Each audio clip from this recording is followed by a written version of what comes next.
அனைவருக்கும் வணக்கம். நான் பிரபாகர் ஜோதிடர். ஓம் சிவாய நமக. சிவசக்தி திருச்சிற்றம்பலம். இப்போ நான் என்ன சொல்ல போகிறேன்னா, இன்றைய நாளுடைய நிலபாரம் ராசி பலன் தான் சொல்ல போகிறேன். கருத்தில் கொள்ளுங்க. விஸ்வாசி ஆவணி 8 இன்று ஞாயிற்றுக்கிழமை. ஆங்கில வருடம் ஆகஸ்ட் 24, 2025. இன்று கீழ் நோக்கினால் நட்சத்திரம் இன்று அதிகாலை 2:27 வரை மகம், பின்பு பூரம். திதி இன்று பிற்பகல் 12:37 வரை பிரதமை, பின்பு துவாதிகை. யோகம் சித்த யோகம், அமிர்த யோகம். சந்திராச நட்சத்திரம் திருவோணம். ராசி பார்த்தீங்கன்னா மகரம். சந்திராசை பொறுத்து மட்டும் ராசியை 50% பாதிக்கும், லக்குனத்தை 90% பாதிக்கும். அதனால் இந்த மகர ராசி மகர லக்குனம் இன்று கவனமாக இருக்கணும். வண்டி வாகனத்து செல்லக்குள்ளே மிக கவனமாக செல்லணும்.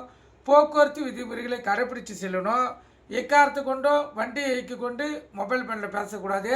சிந்தனைகள் சிதறி விபத்துகள் ஏற்படுறதுக்கு அதிக வாய்ப்பு ஏற்படுத்துகிறோம். இன்று ஞாயிற்றுக்கிழமை என்பதால் அலுவலகம் விடுமுறை, வீட்டில் தான் இருப்பீங்க. அதனால் வீட்டில் தான் பிரச்சனைகள் அதிகமாக ஏற்படும். அதனால் விட்டு கொடுத்து அமைதியாக இருந்து கோபத்தை அடக்கி உங்கள் இஷ்ட தெய்வத்தை குல தெய்வத்தை வணங்கிட்டு இந்த நாளை செலவு செய்யுங்க. இறையறலால் இந்த நாள் உங்களுக்கு மகிழ்ச்சிகரமான நாளாக அமையட்டும். ஏன்னா எங்கன்னா வெளியூர் பயணிகள் மேற்கொள்ள வேண்டிய சூழ்நிலை இருந்தால் கவனமாக செல்லுங்க, விழிப்புணர்வோடு இருங்க.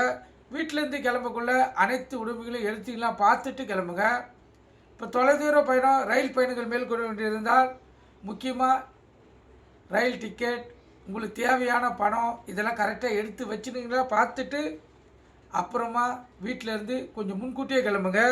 ஏன்னா சந்திராசை பொறுத்த மட்டும் தடங்கள், பிரச்சனை, விபத்து, மன உளைச்சல், அலைச்சல் அனைத்தையும் ஏற்படுத்தும்.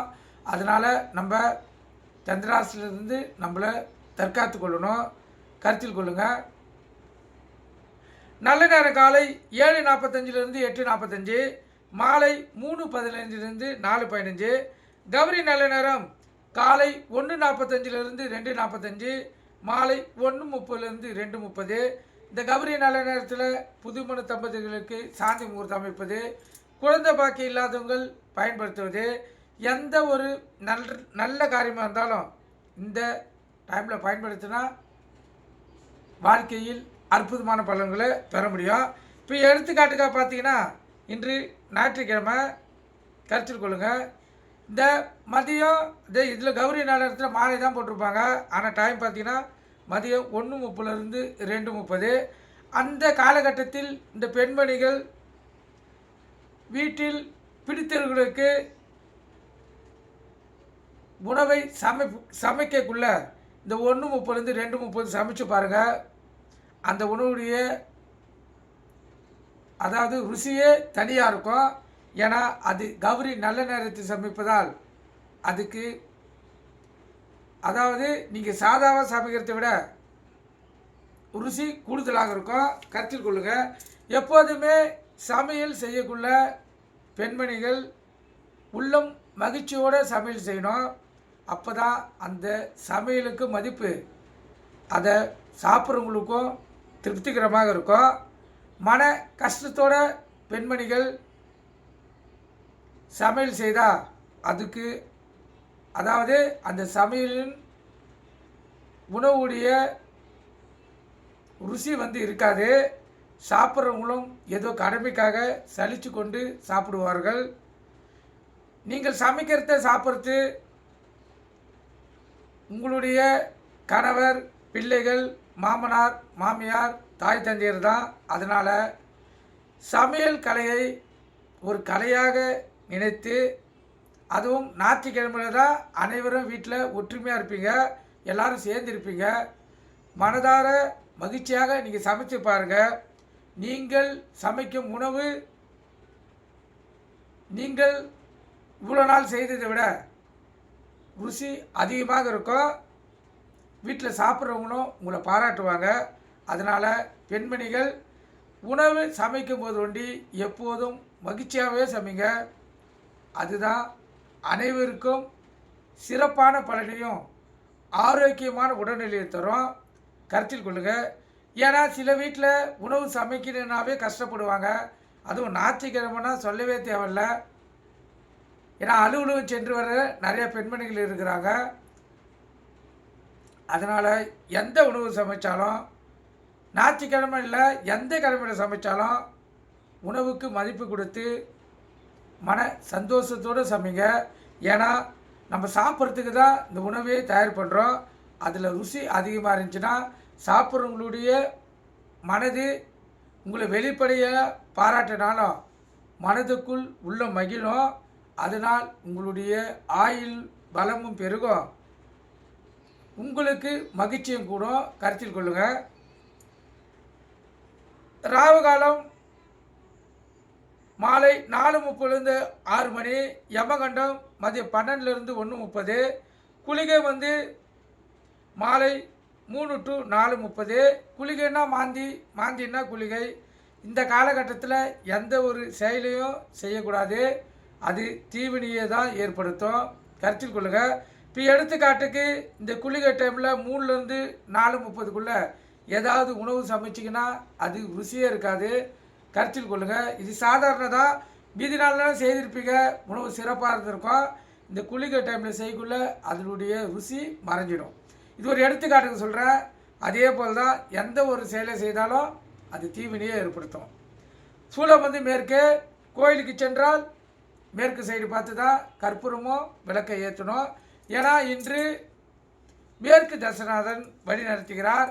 அதே போல் இன்று ஓர பார்த்திங்கன்னா ஞாயிற்றுக்கிழமை. இன்றைய ஓரையுடைய கதாநாயகன் சூரிய பகவான். சூரிய ஓரை பார்த்திங்கன்னா காலை 6 to 7, மதியம் 1 to 2, இரவு 8 to 9. கருத்தில் கொள்ளுங்கள். இந்த சூரிய ஓரை அசுப ஓரை என்றாலும் ஞாயிற்றுக்கிழமை ஓரை என்பதால் சூரிய பகவான் சிறப்பான பலனை செய்வார். ஏன்னா ஒரு ஓரைகளும் அந்தந்த நாளில் அது சிறப்பான பலனை தரும். கருத்தில் கொள்ளுங்கள். அரசாங்க சம்பந்தமான எந்த ஒரு வேலையாக இருந்தாலும் இந்த சூரிய ஓரையில் செய்தால் அது வெற்றியை ஏற்படுத்தி தரும். நீங்கள் கருத்தில் கொண்டு பயன்பெறுங்க. இப்போ ராசி பலன் பார்க்கலாம். இன்று ஞாயிற்றுக்கிழமை என்பதால் நான் சுருக்கமாக சொல்லிடுறேன், நீங்கள் கருத்தில் கொண்டு பயன்பெறுங்க. முதல் ராசி மேசராசி. மேச ராசியை பொறுத்த மட்டும் உடல் சோர்வு இருக்கும், உடல் ஒத்துழைக்காது, உணவு கட்டுப்பாடு தேவை.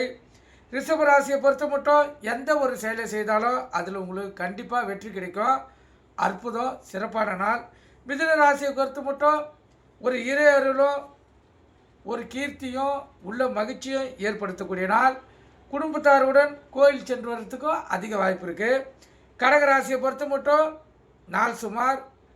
பிரச்சனைகள், சிரமங்கள் உங்களை தேடி வரக்கூடியது. விழிப்புணர்ந்து உங்களை தற்காத்து கொள்ளுங்க.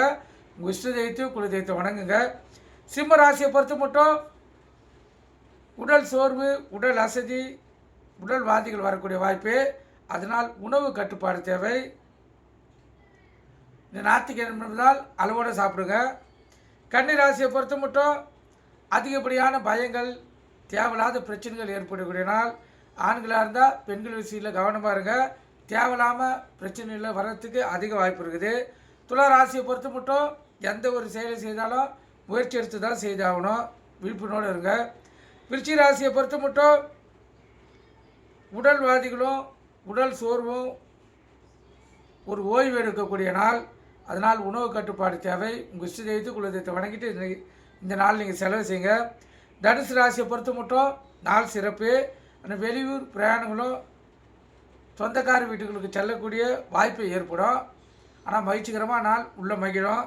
மகர ராசியை பொறுத்த மட்டும் நாள் அற்புதம். உங்கள் திறமை இன்று பளிச்சுட்டு வெளிப்படும். அற்புதமான நாள். கும்பராசியை பொறுத்த மட்டும் நன்மைகள் நடக்கக்கூடிய நாள், சிறப்பான நாள், மதிப்பு மிக்க நாள். மீன ராசியை பொறுத்த மட்டும் இந்த நாள் உங்களுக்கு அனுகூலமாக இருக்கும். நீங்கள் இந்த நாளில் எந்த ஒரு செயலை செய்தாலும் அதில் மற்றவங்களுடைய பரிசும் பாராட்டுகளை பெறலாம். அற்புதம். பெண்களாக இருந்தால் வீட்டில் உணவு சமைச்சு உறவுக்காரர்களிடமும் தன் வீட்டுக்காரர்களிடம்